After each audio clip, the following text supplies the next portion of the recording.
How's it going, everybody? Super Jordan Reviews here, and I'm here today with another speed round ranking video. And today, we are going to rank all 28 Marvel Cinematic Universe movies from the worst to the best. And just a disclaimer, I'm not going to be doing this shows. I'm just going to make a different ranking for that. Plus, I haven't finished Moon Knight yet, so that's something that I know I'm going to need to wait for. And in addition, there will be spoilers for all of these movies. I'll try to be a little brief with each ranking, but there will be some minor spoilers for these, including Doctor Strange and the Multiverse of Madness. So if you have not seen that, then I recommend coming back after you've seen that. And with that out of the way, let's get started. So right at number 28, I got The Incredible Hulk. And just being completely honest, this is the one that I always forget exists, and it's the one that I always watch the least. And honestly, the only times I've ever seen this film have been doing MCU, what's it called? MCU marathons. And I think I maybe saw it once other than that, but as you can tell, it's not one that I like to rewatch really. It's very bland. It has like that early CGI that isn't very good, and a lot of the stuff that they have in this movie doesn't even matter later on, like how Bruce Banner gets a different love interest later on. Edward Norton just gets replaced with Mark Ruffalo, who, at least in my opinion, does a slightly better job. It's not 100% clear, though, for sure, just because this is Norton's only film. The only things that really give it, like, merit nowadays, I'd say, are, like, General Ross, and now it looks like Abomination's going to be returning, which I am excited to see, so that might bump this up a little bit, but even then, I still have to put it towards the bottom. And at number 27, I'm going to have to put The Eternals. I know this is still a pretty new film, but it's just a film that didn't really resonate with me, and I think it has a lot of really great elements. Like, it has probably some of the best cinematography in the MCU. And I could see what they were trying to go with this movie, as I think it has a lot of interesting concepts with stuff like the emergence. But overall, it's just one that I found very forgettable. They introduced way too many characters, and a lot of the characters that I did care more for ended up kind of getting shafted or killed off, like Gilgamesh. And then, like, for example, my least favorite characters were, like, the ones right in the center. Like, I thought Cersei was kind of a weak lead, and I thought that she was the least interesting of, like, the main Eternals. And, yeah, overall, it's one I'll rewatch more than Incredible Hulk. And with time, it can go up, but I'm still gonna have to put it right at the bottom, towards the bottom.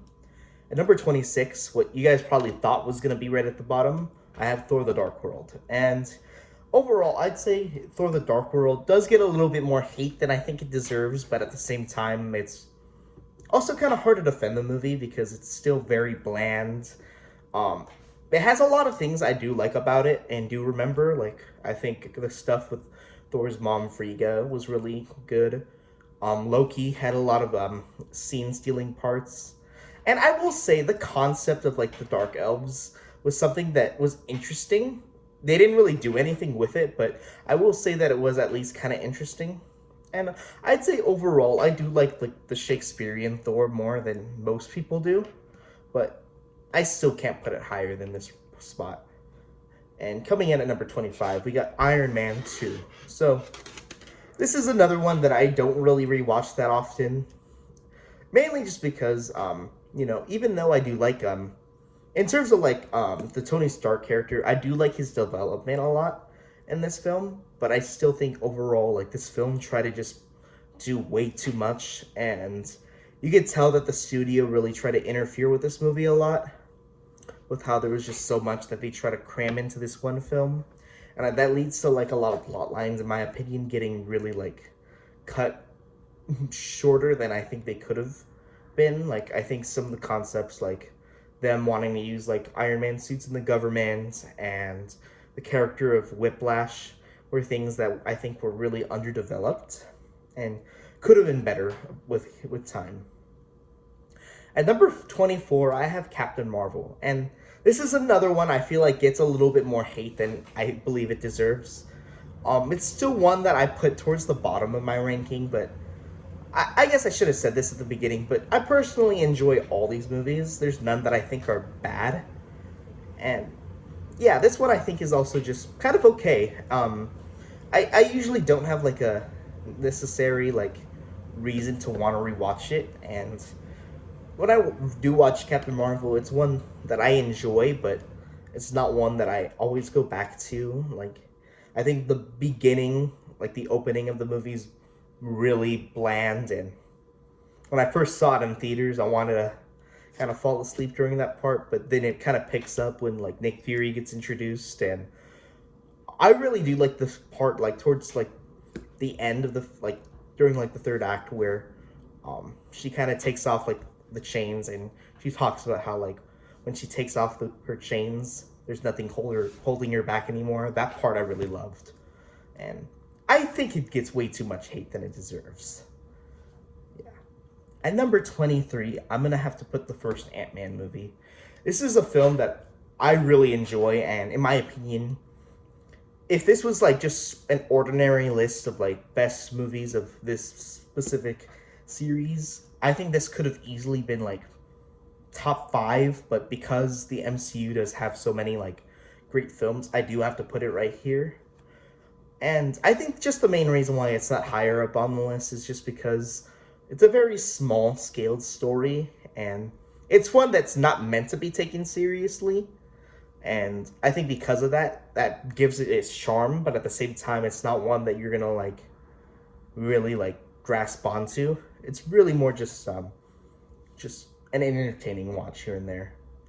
At number 22, I'm kind of conflicted with this one because it's a film that I think has some of the greatest character moments in the MCU, but it never really gets to be like fully put in. So I think as a standalone movie, this one coming up is really good, but as an MCU movie, it really just declines, and that's Iron Man 3. Iron Man 3 is a film that I really do love in terms of like the characterization that they do with Tony Stark, and I like that ending where he gets like the arc reactor out of him, and he talks about like how like no matter what like they take away from him, they can't take away that he's Iron Man, and that he semi-retires, but he doesn't because he comes back 2 years later in Age of Ultron. So yeah, it's one that's kind of weird to rank, and there's elements that I do like honestly the Trevor Slattery stuff just makes me laugh. I know that's something that annoyed a lot of people, and don't get me wrong, I could see how that really annoyed people, but I did get a kick out of it. And it's really just more, it doesn't feel like it has as many consequences as it's supposed to have. And at where are we? At number 21, I have Black Widow.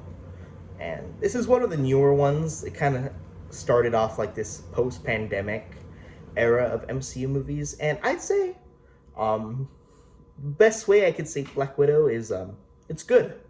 It has a lot of good elements. It's not great, but it's one that I do enjoy whenever I watch, but kind of like some of the other films like around this part of the list, it's not one that I'm really wanting to rewatch that often. And Taskmaster was a disappointing villain. Yeah. At number 20, I have Ant-Man and the Wasp. And this is just like the first Ant-Man. I think this is one that's just pure entertaining fun. I do personally enjoy this one a little bit more than the first Ant-Man. I can't really think of an exact reason. I think it's more just the pacing I enjoy more. Like, I enjoy that it's a lot more, like, fast-paced and kind of... It has a lot more of, like, those, It's like a MacGuffin storyline where they're all, like, running around. And I think, tonally speaking, that's something I enjoy a little bit more. Granted, the first Ant-Man did have its good parts, too. But I think, overall, that one suffered a little bit with pacing. Whereas this one, I think, fit just about great. At number 19, I'm going to have to go with Avengers Age of Ultron. And I'd say that overall with Age of Ultron, it's a film that's got some great stuff and then some stuff. I'd say like the stuff within like the final act of the film is excellent, like on par with the other Avengers movies in my opinion. Like the way that they characterize Wanda, I think overall the final action bits are really good. Hawkeye gets some really nice moments to shine. I think just earlier on, I just noticed the film just drags on a lot. And kind of with that, there's just also just elements of it where, granted, I learned to appreciate some of the elements of like the earlier parts later on, but like, when it came to like just the characters talking in the labs, I wasn't a big fan of it, but I think like thinking about like the motivations behind it, like, oh, Tony was trying to like make something better for the world, in fear that like whatever happened in the first Avengers wouldn't happen and that they wouldn't like lose. That's stuff I do enjoy. It just feels like it does meander a little too much. And coming in at number 19, number 18, I have Shang-Chi and the Legend of the Ten Rings. And this is a film that I was really conflicted with when I first saw, because at first I was disappointed by the film. I thought, at least at the time, like, I thought it had a lot of really great elements. Like, it had some of the best choreography in the MCU, and Wenwu was probably a top tier MCU villain. But then there was other things that went on. Like, I thought as the movie progressed, it got worse, and I still do kind of stand by that, but I think there are elements to it that still do work within like those later parts of the film, like the family aspects of it. And overall, I still think that there's some issues with like the later half of the film. Like, I think the comedy can be used at some unnecessary spots. Not for Trevor Slattery. Trevor Slattery was awesome in this, but like, for example, I thought Awkwafina's humor in this film was very out of place in like the second half of the film.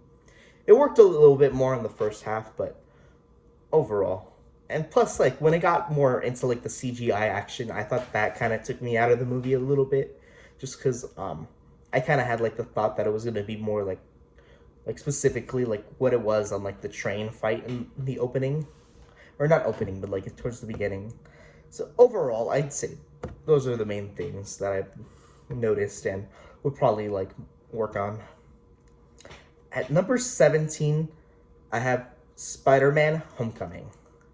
And this is probably one that might shock some people that it's this more in the middle. And I've always been conflicted. And I'll just say it right off the bat. Right above it at 17 is Far From Home. So I have like the first two John Watts Spider-Man movies right next to each other. And it's not that I don't love these films, because I really think that they're really great films. My issue is just, I think they feel very safe, and when it comes to like the characterization of Spider-Man and Peter Parker, I feel like John Watts just doesn't do the character justice within the MCU for the most part. I've always thought that the Russos did better with handling Spider-Man overall, and that when it came to his overall like storytelling style,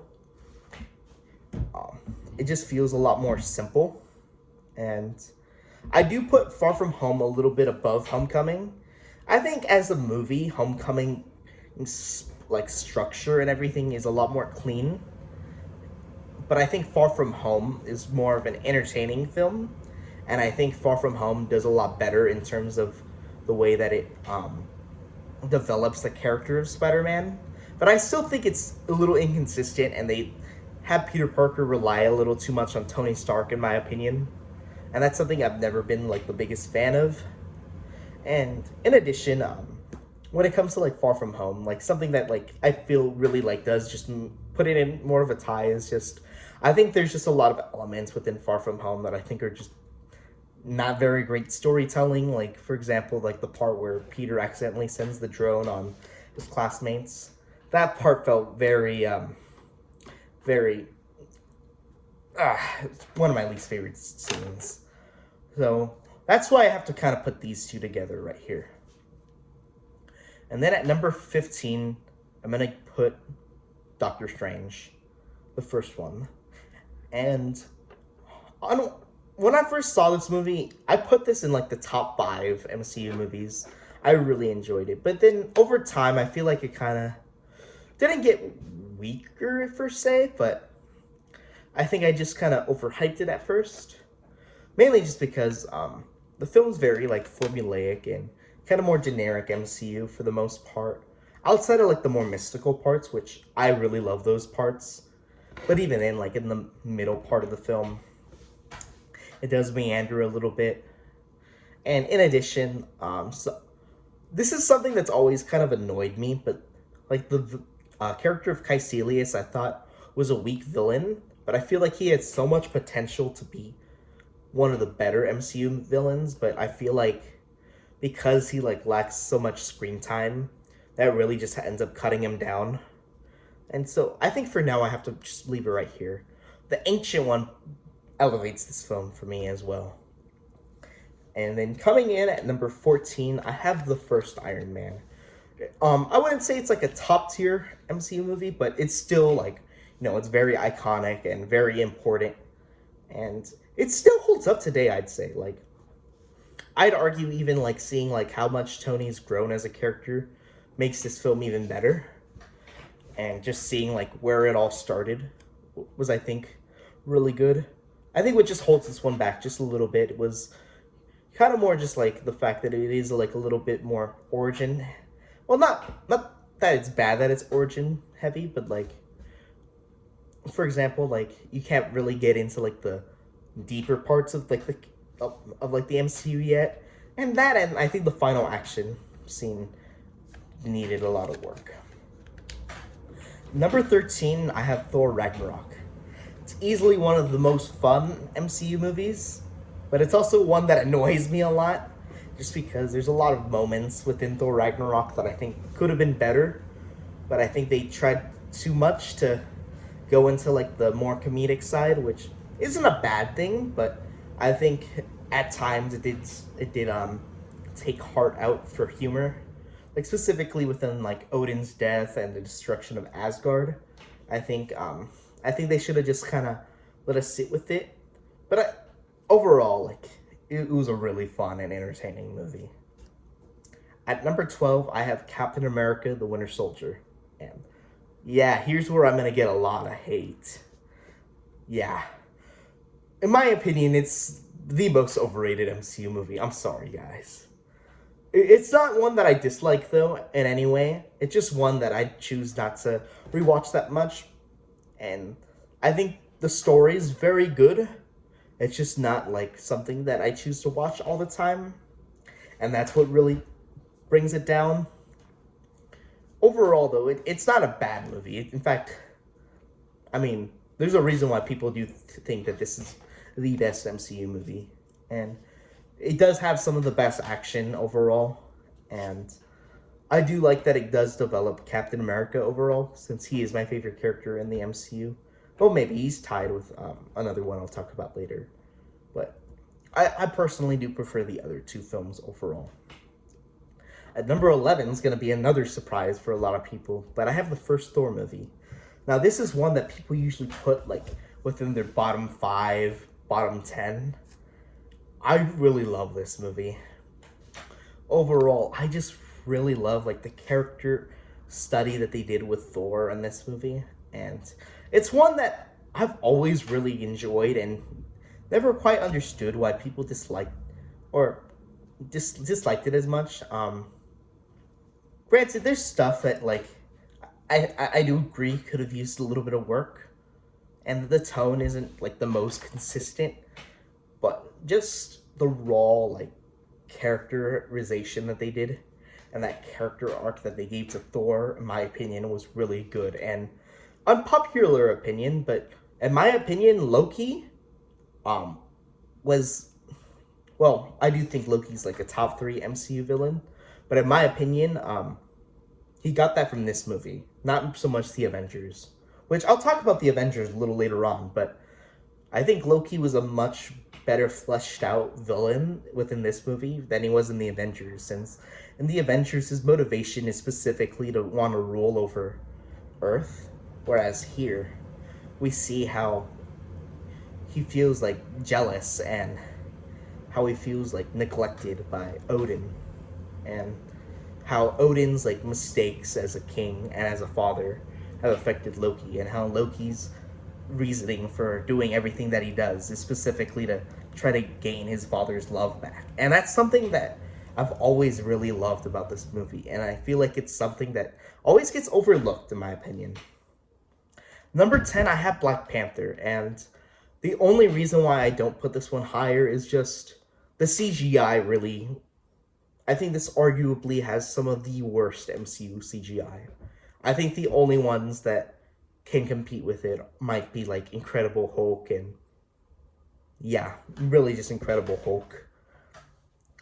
Other than that, I just really love like the raw storytelling that this film used, and just the thematic parts that they use with like Killmonger and T'Challa's parallelisms, and how even though Killmonger's motivations are in the right place, his exact like reasonings, or sorry, his ways of going about those things are not the right ways of going about it. But then like seeing how T'Challa like won over him in the end by taking over like what he wanted to do, but within the right context, was something that I found really powerful. At number 8, I have Doctor Strange and the Multiverse of Madness. Now, this is still very fresh, and it could very easily go down on my list. But I think overall, I really enjoy this movie.